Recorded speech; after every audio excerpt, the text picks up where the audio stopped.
na ndio jambo ambalo kila wakati unalipatia kipaumbele, au kwa lugha ya Kimombo jambo ambalo unalipatia priority. Yani jambo ambalo wewe linaishi katika moyo wako, ndio matumaini yako, matarajio yako, ambition yako, ndio raha ya moyo wako. Hilo jambo ambalo moyo wako imebeba ni jambo lipi? Na ni kwa nini nimeanza na swali hili? Hili swali limezaa au limesababishwa na maswali mawili. Jambo la kwanza ambalo limenifanya mimi kuzungumzia mazungumzo haya ni kwamba Waislamu ndio, ama Uislamu ndio dini ambayo inakwenda kwa kasi sana. Ndio dini ambayo watu wanaingia afuhajan, na wao wenyewe wale wenye kufanya ama udadisi wa mambo ya ulimwengu ama analysts wanasema kwamba Islam is the fastest growing religion, dini ambayo inakwenda kwa kasi ya hali ya juu, kiasi cha kwamba Uislamu sasa hivi umeingia katika milango ya magharibi, the western countries. Mpaka sasa hivi makanisa yanauzwa kwa Uislamu, kwa sababu hakuna wafuasi wa kwenda makanisani. Inabidi kanisa sasa ziuzwe kwa Waislamu au kwa wafanyabiashara. Baadhi ya makanisa zimefanywa ni go down ya kuweka mizigo, na wale watu ambao nyoyo zao zinataka haki na uongofu nyingi, Mwenyezi Mungu Subhanahu wa Ta'ala anazielekeza katika Uislamu. Na ndio maana unaona sasa hivi wanaosilimu sana ulimwenguni ni wanawake wa kimagharibi, kwa sababu nyingi tu ambayo ni mazungumzo siku nyingine hiyo, kwa sababu ya kudhalilishwa, kwa sababu ya kunyanyaswa, kwa sababu ya kutumiwa kama chombo cha starehe. Wanawake wengi wanapata utulivu na wanapata heshima pindi wanapoingia katika Uislamu. Ule uke wao unarudi, yani uke wao manake heshima yake inarudi, anakuwa ni mwanamke sasa, sio chombo cha kutumiwa, sio chombo ambacho kinakosewa heshima. Sasa hawa wamesababisha kwamba Uislamu ndio dini ambayo inakwenda kwa kasi mno. Lakini tatizo ni kwamba wingi wetu na mbio ambayo tunakuwa wingi katika ulimwengu hailingani na juhudi ambayo Waislamu ambayo wanaiweka katika ulimwengu huu. Yani input ya Waislamu katika ulimwengu ni ndogo sana. Hata kwa mfano utakuta leo Waislamu wanafuatwa na wasio kwa Waislamu. Mtu anakuambia bwana, mimi nataka kusilimu tu. Mara ngapi misikitini tunamwona mtu anakuja na gari lake na mali yake na heshima yake, anakwambia mimi nataka kuwa Muislamu. Kuna mtu amekuhonga, au kuna mwanamke unataka kuoa au unataka kuolewa, asema la, mimi nataka kuwa Muislamu. Wakati huo hata hakuna juhudi ya Muislamu yote aliyefanya. Hasa wingi wetu huu na juhudi yetu, hiyo ration hailingani kabisa. Hilo la kwanza. Jambo la pili, wale wasio kwa Waislamu wao wanakwenda mbio usiku na mchana, wanatumia rasilimali zao, resources zao kuweza kueneza ile batili yao na dini zao na fikra zao ndani ya majumba yetu, kazini kwetu, mashuleni mwetu, kila sehemu wao wanafanya shughuli zao usiku na mchana. Na ninikumbusha maneno ya mmoja katika mlinganizi, Mungu amrehemu, akiitwa Ahmed Deedat. Labda nyinyi wengi wenu mko hamjazaliwa akifariki. Huyu Ahmed Deedat ndio baba wa hii comparative religion, masala ya kulingania Ukristo na Uislamu. Ana maneno yake maarufu ya Kimombo, anasema Islam is a religion without men. Uislamu ni dini ambayo haina watu, na upande wa pili kuna watu lakini hawana dini. Na ndio mambo unaiona sasa.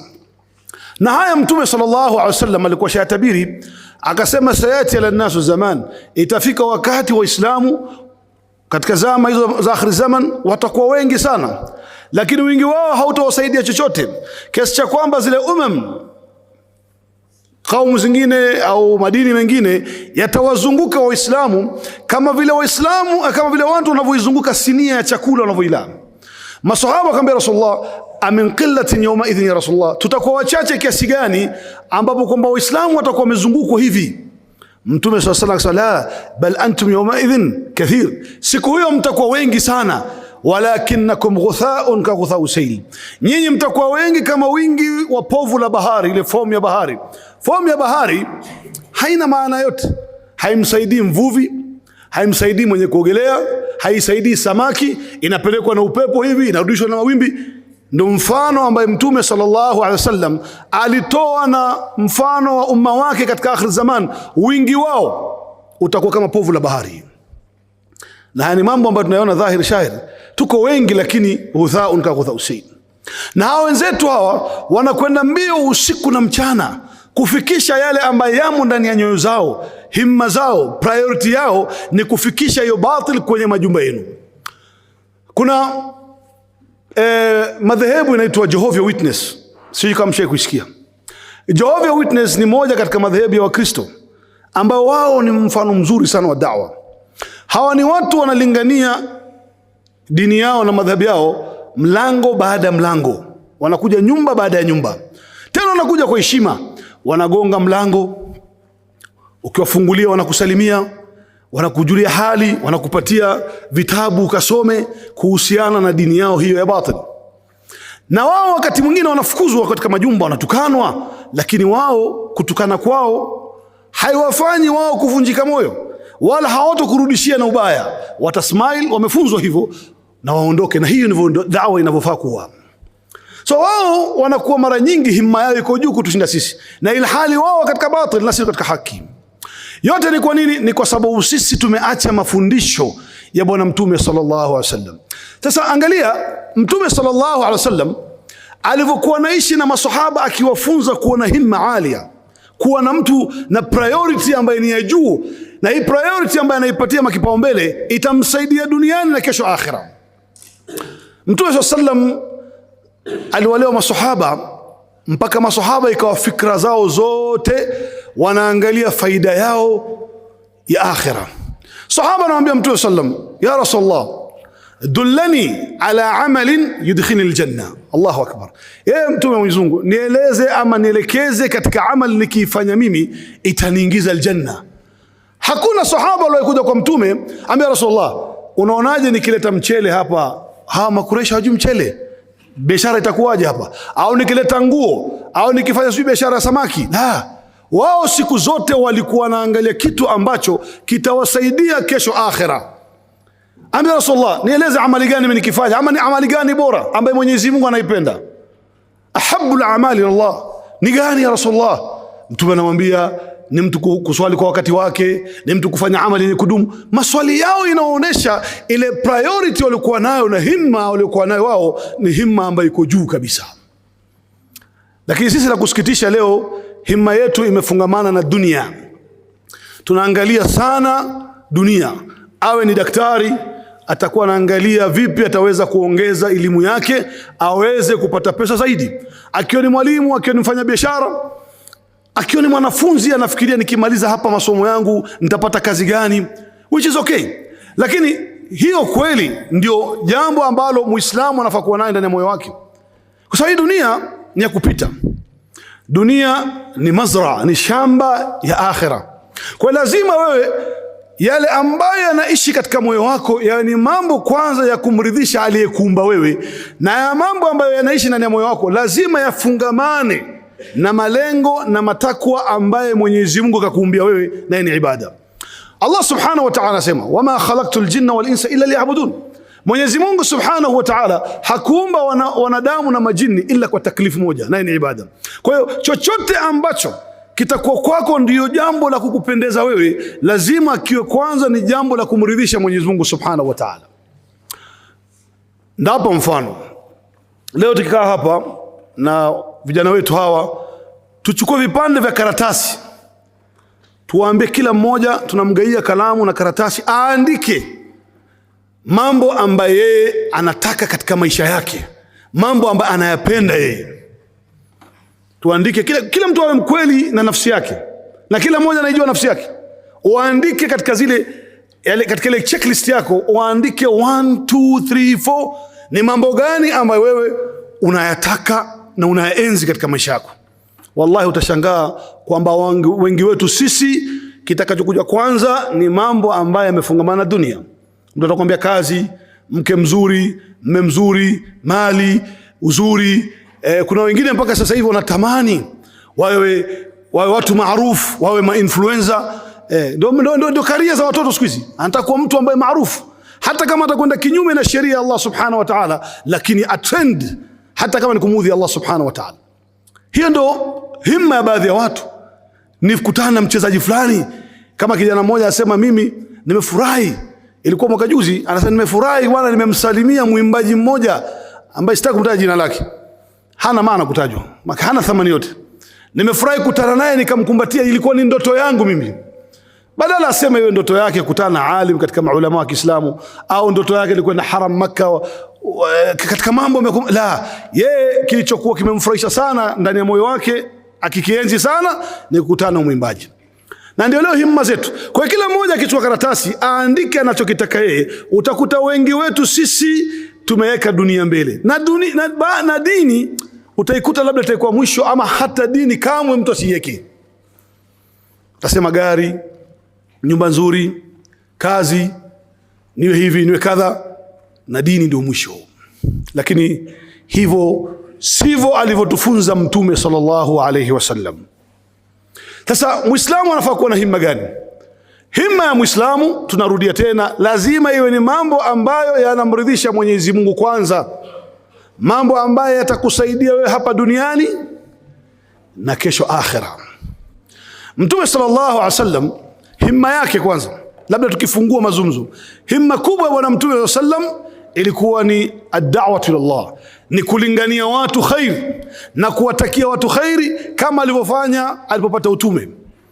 Alipoambiwa na Allah subhanahu wa ta'ala, wa anzir ashirataka al-aqrabin, anza na watu wako wa karibu, akasimama katika Jabal Safa, akaanza kuwaita Waarabu, Makureishi, makabila kwa makabila, akawaita majina kwa majina, akamqulu la ilaha illa Allah tuflihu. Akawakusanya Waarabu, akawa nawalingania, akiwangoja katika misimu yao ya haji ya batili ile, wakati ile kabla haijakuwa haji kisawa sawa, akiwangoja katika miezi ashhurul hurum, akiwalingania majumba baada ya majumba, kwa sababu himma yake ilikuwa ni hiyo. Na hata Mtume sallallahu alaihi wasallam katika ilivyokuja katika baadhi ya hadith, kulikuwa na jirani yake Myahudi, kijana mdogo. Huyo kijana Mtume sallallahu alaihi wasallam hakumuona siku chache, akaulizia fulani yuko wapi? Akaambia fulani taaban na yuko katika sakarati al-maut, saatul ihtidhar, yani anaondoka duniani. Sasa Mtume sallallahu alaihi wasallam hakusema bwana huyu ni Myahudi bwana, acha naye. Kwanza Mtume akatekeleza haki ya ujirani. Pili, alipofika pale akamwona kweli kijana yuko katika sakarati al-maut, kijana wa Kiyahudi, ghulam mdogo, anapumua pumzi za mwisho. Mtume sallallahu alaihi wasallam akajua kwamba hii ni fursa dhahabia, golden chance. Akamwambia kijana, ya ghulam qul la ilaha illa Allah, kijana sema Mungu ni mmoja. Yule kijana akawa anamwangalia baba yake, kisha anamwangalia Mtume. Anajua kwamba yeye si Muislamu na baba yake si Muislamu. Sasa anamuuliza baba yake, unasemaje, nimfuate ama nisimfuate? Hawa Mayahudi kama walivyokuja ni kwamba wao wanajua kwa Mtume sallallahu alaihi wasallam ni mtume wa kweli. Akamwambia mwanae sasa, ule baba, ati Abul Qasim, mfuate babake Qasim ambaye ni Mtume sallallahu alaihi wasallam. Ile kijana akatoa shahada, akasema ashhadu an la ilaha illa Allah wa ashhadu anna Muhammadar Rasulullah, kalima ambayo tunjik min adhabillah. Hii kalima la ilaha illa Allah inakuokoa wewe na moto wa jahannam, na ndio miftahul janna. Huyu kijana anasema la ilaha illa Allah, baada lahdha faragha alhaya, anaondoka duniani, anakufa baada masekunde tu au baada madakika, baada kutoa shahada akafariki.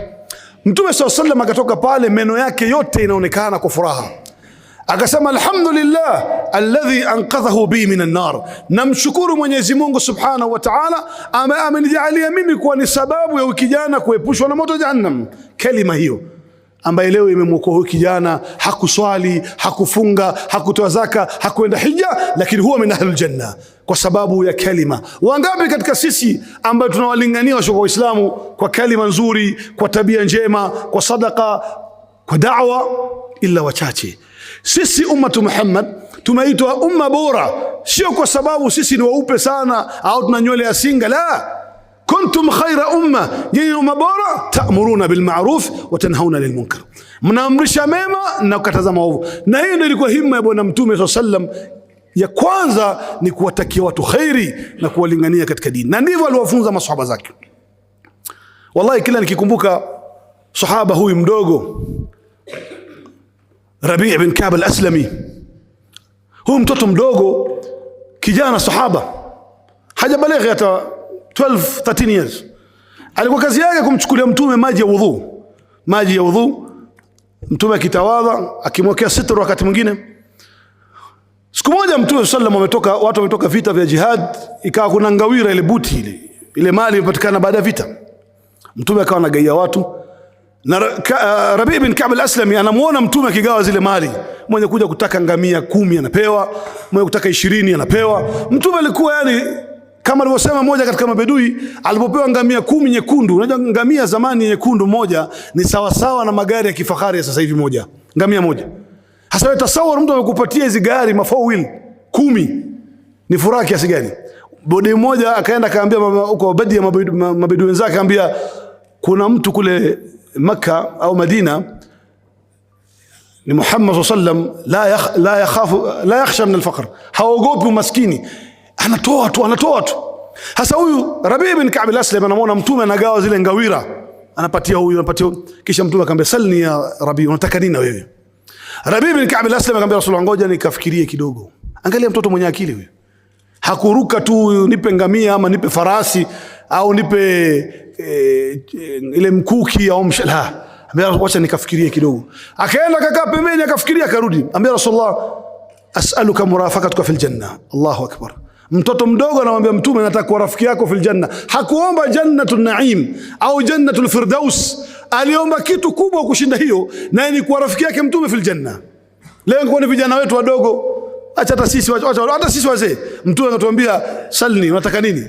La haula. Mtume angeshangaa list, na ngoja nikuandikia Rasulullah, nataka nyumba, nataka gari, nataka mke wa pili wa tatu.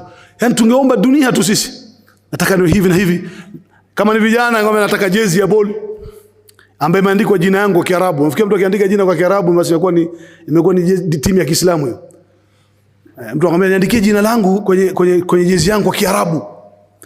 Haya, ngomba PlayStation au wama ashba dhalik. Lakini huyu mtoto anamwambia Mtume, nataka niwe rafiki yako fil janna. Himma yake kujuu sana, na fikra yake inagonga akhirah.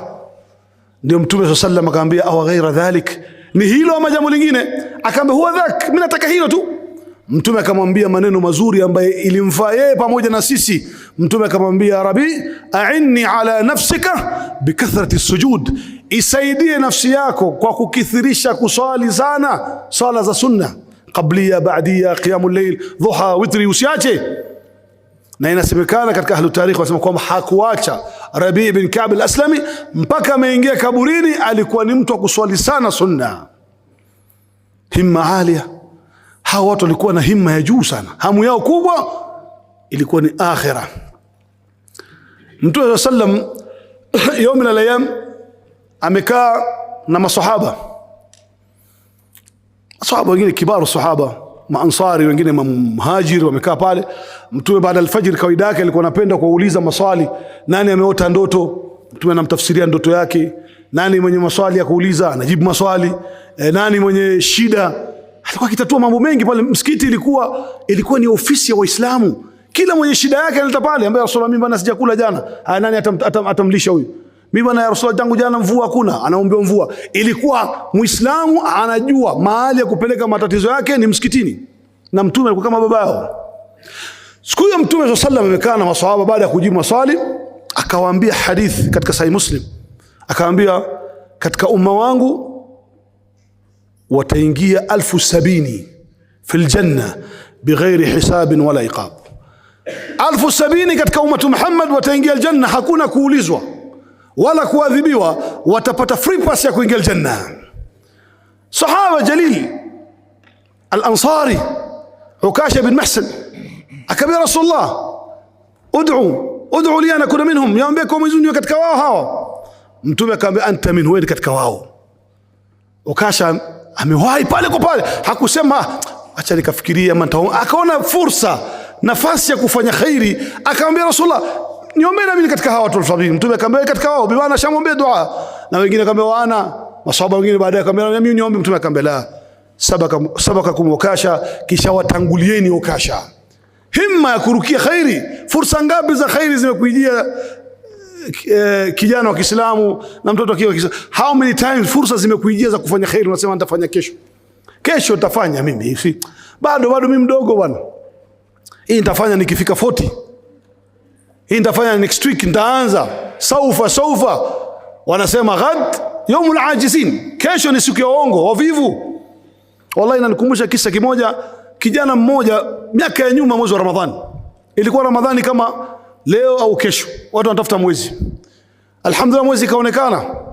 Huyu kijana anaishi na babake na mamake, alikuwa amemaliza Nairobi University civil engineering with honors, anaitwa kazi kampuni kubwa hapa Kenya. Alikuwa ni mtu ana matarajio, ana bright future kama wanavyosema wao. Siku hiyo imetangazwa mwezi, mama yake akampigia simu akamwambia, usije nyumbani, pitia supermarket ununue vitu vya Ramadhani, tujiandae Ramadhani. Kijana akaingia supermarket akanunua vitu, ikafika time ya Isha, wale wenzake kama tukaswali Isha pale town jamii, akaambia taswali baadaye, taanza tarawih kesho. Salatul jamaa akasema taswali nyumbani. Basi akamaliza kununua vitu zao, akaenda zake nyumbani kwao. Usiku akalala. Alipolala mama yake akamwamsha daku usiku, kula daku kesho saumu. Akigongewa mlango afungui mlango, akisukuma mlango, akimwangalia baba yake, kija kimwangalia faraga alhaya, kijana ameshafariki katika usingizi. Angalia, amekosa kuswali salatu al-isha jamaa, amekosa kuswali tarawih ambaye Mtume sallallahu alayhi wasallam anasema qama al-imam hatta yansarif kutiba lahu qiyam al-layla. Akakosa hiyo yote kwa sababu sasa nitaanza kesho ambayo haikufika. Kwa hiyo fursa inapotokea usiache. Imetokea fursa ya funga, imetokea fursa ya kusoma Qur'ani, soma. Any good thing inakuja mbele yako, usiseme nitafanya kesho. Ukisema kesho huwezi kujua, labda nafasi yako ya mwisho hiyo. Ndio maana wana maswahaba wao walikuwa inapotokea chance hawafikiri mara mbili, hapo kwa hapo, hakuna cha kesho.